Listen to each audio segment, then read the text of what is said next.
Je vais récupérer ça tout de suite et on va pouvoir attaquer immédiatement. Donc Josgo, ouais, inconnu au bataillon, moi je ne le connais pas du tout.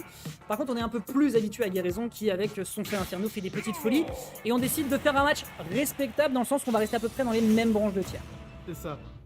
Et tout de suite, je dois dire que je ne questionne pas la couleur du Fel Inferno. Ah ouais. La couleur de Fel Inferno moi-même. Ah ouais, ça, je trouve que le skin est ok. Moi, franchement, ça fait vraiment tigre. Oh là, par contre, tu Pas commences mal. direct avec side B down B. Ça, c'est typiquement le type de setup quand tu t'y attends pas face à ce type de match-up, bah forcément t'es obligé de subir un petit peu. Après évidemment bon, bah, t'as le 10 juin, quand tu t'y attends pas forcément c'est un peu compliqué de le gérer. Et puis ça reste un personnage lourd, ça reste un sac à combo. Il serait temps de trouver un petit peu de répondant du côté de Guérison pour C'est l'instant. vrai que là on est sur un 0 tout Aïe, aïe, aïe. Ouais. 0 to death en 30 secondes. Belle ouverture pour ce début de l'Otier Arena numéro 20. Pour l'instant, Guérison a un petit peu de mal à lui rentrer dans les gencives. Ceci dit, on perd la Living Sword, c'est peut-être le moment de briller. On perd la Living Sword, mais j'ai l'impression que ce qui l'embête plus, c'est plus les Artfire du côté de Josco. Parce que, en fait, c'est un outil très fort le Artfire, que ce soit un hit ou un shield. Mais quand tu joues sur l'Inferno, t'as pas vraiment la mobilité nécessaire pour tourner autour et essayer de juste éviter. Et du coup, là, on voit souvent Guérison qui se retrouve bloqué dans l'Artfire et c'est complètement ce que je veux. Après, la question que moi je me pose, c'est est-ce qu'il n'aurait pas peut-être l'intérêt de jouer un petit peu avec éventuellement le counter qui lui permettrait d'aller chercher un Lariat qui ferait terriblement de dégâts, d'autant plus que dans l'Arcfire, ça te permet quand même de cumuler de gros dégâts si l'adversaire te fonce un peu dessus et qu'il est un peu gourmand, d'autant plus que là il peut se le permettre. Sauf que pour l'instant, même s'il y a une absence de rage à 162, heureusement qu'on survit de par son poids, bah là le chat se fait un petit peu envoyer chez le veto quoi. Ouais, bah c'est clair qu'on n'a pas vraiment 34% en deux stocks, va falloir se réveiller. Peut-être sortir le Bowser Junior pour la prochaine game, je sais pas. Parce que là, ça s'annonce compliqué pour la première. Bah, après c'est un personnage quand même qui a des outils de zoning. Dommage pour ce couronne, c'était bien setup malheureusement. On est resté patient du côté de Guérison sur cette plateforme. Mais c'est vrai que Bowser Junior, autant tu as du gap closing, autant quand même ça reste un personnage qui va s'amuser à te zoner, s'amuser à aller te chercher. Et pour l'instant, comme tu le disais, ce sont les Arcfire qui ont l'air de briller vraiment dans ce match-up.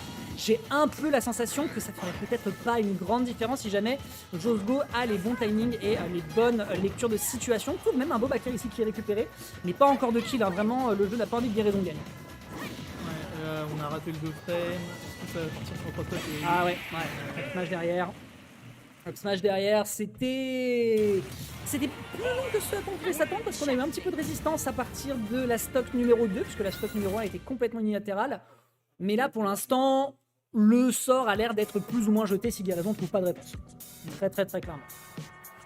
Ouais, bah je pense que de la part de Guérison, il faudrait vraiment soit faire beaucoup plus attention au Warfire en particulier, et vraiment rouler au dernier moment, ou soit dodge ou sauter au-dessus, ou alors complètement changer de perso et essayer de changer un gameplay complètement différent pour essayer de surprendre son adversaire.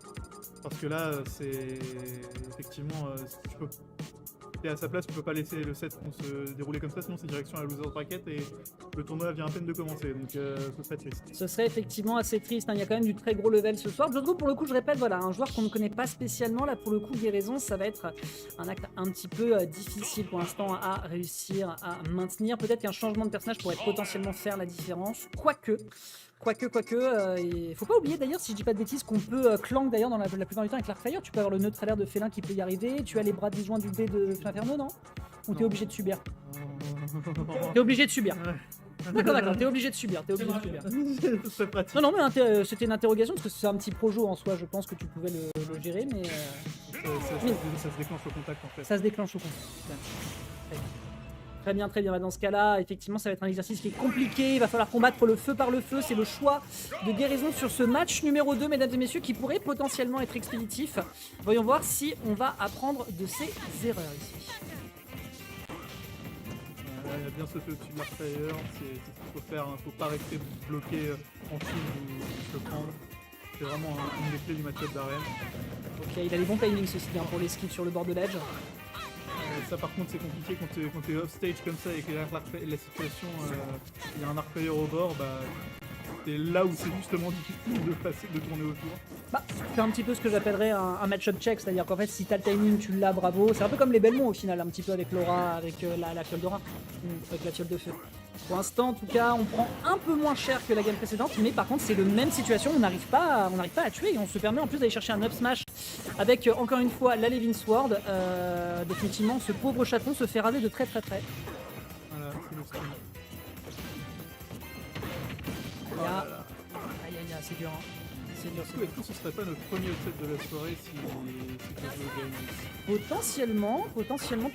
Ah oui, pardon, c'est vrai que j'ai pas notifié le score. Effectivement, bonne remarque dans le chat ici. Jogo donc qui prend la première game, qui va peut-être aller solder la deuxième. La première stock a été prise sur un très bel up smash. D'ailleurs, on a un excellent forward smash derrière qui est récupéré sur l'Arcfire. Malheureusement, encore une fois, des situations de match-up qui sont pas simples à gérer. Effectivement, tu en disais, hein, le poids et la mobilité de Felinferno fait que malheureusement, il subit quand même beaucoup d'éléments du match-up. Et c'est une situation qui n'est pas super simple, en dépit du fait d'ailleurs qu'on est quand même face aux deux persos les plus lents au sol quasiment. Ouais, c'est joli. Et Darren elle compense par les projectiles, par la range et par la mobilité aérienne, alors que Felinferno il compense juste par la force brute. Le kill power, ouais. Ça. Et pour ça il faut toucher. Ouais. Et pour l'instant c'est compliqué. Ok, bien vu. Le père, et struggle. Il a du mal à suivre l'air speed. Back pro pour pas stay la kick pro. Le prochain grab devrait tuer. Ouais, là par contre il peut réussir juste à choper l'adversaire, la plateforme ainsi on va bien jouer autour, hein. Comme tu disais, le l'air speed ici qui est bien utilisé de la part de Jogo pour tempérer son timing dans les airs, le backer qui est récupéré qui tue toujours pas à 154, hein. On nous a menti, hein. Ça tue définitivement pas ce chaton. C'est vrai, c'est pas un backer de super heavy, moi je vous le dis, Bowser et Ganon ils auraient tué à ce moment-là. Tout de suite, les termes sont annoncés. Faut pas oublier, Armades, mesdames et messieurs, si vous ne le connaissez pas, c'est un homme qui connaît le jeu, donc définitivement quand il parle on l'écoute. Et là, effectivement, il est colère, c'est Ganondorf qui tue. Bon là, tu me dis pas que tu tues pas sur une up throw. Merci, monsieur. Même Batman n'a pas survécu à ce coup de Bane. J'espère bien qu'un mec une meuf en robe de chambre n'arriverait pas à tenir le choc. Robe de chambre. C'est une espèce de peignoir, je suis désolé. Je suis désolé. Vraiment. J'aurais plus du manteau. Mais... Écoute, on fait ce qu'on peut avec les personnages de Weebos. Ok, le backer est bien, et bon, malheureusement tu peux pas punir là-dedans parce que ça fait beaucoup de shield pressure, c'est compliqué, c'est malheureusement compliqué ici, un peu guérison qui tente pour la première fois un counter pour essayer de contrer un projectile, mais malheureusement il subit plus qu'il n'arrive à mettre l'adversaire en difficulté, le forwarder ici qui ne touchera pas, par contre le backer de l'adversaire qui réussira enfin à le mettre en situation de dash trap, c'est peut-être la dernière situation, un setup de shield break qu'on a oublié à l'adversaire, guérison va devoir batailler pour réussir à s'en sortir. Et effectivement, il n'arrive pas à retrouver son terrain. Aya, ouais, bien vu. Il a envie de le tuer au down smash, hein. Je sais pas si... ça coûte beaucoup d'options avec le side B. J'aimais beaucoup ce qu'il était en train de concocter, malheureusement ça n'a pas été si concluant. C'est ça, ouais, ça n'a pas eu beaucoup de rewards. Et dès qu'il y a un reset de notre part, on sent que c'est à l'avantage de Jojo. Ou attends, directement. J'aime bien. Il y a des belles petites créativités en Deza, malheureusement de là à retourner la situation, je suis pas totalement sûr. Attention à ce grab. Joli regrab. Ah, c'est dur. Et on a été malheureusement attrapé. Ce sera un chat cuit à la broche pour cette première confrontation de cette Lotier Arena. Ce sera donc un 2-0 qui sera proposé par Josgo. J'ai l'impression que Josgo, de toute façon, en soi, dans le match-up, a vraiment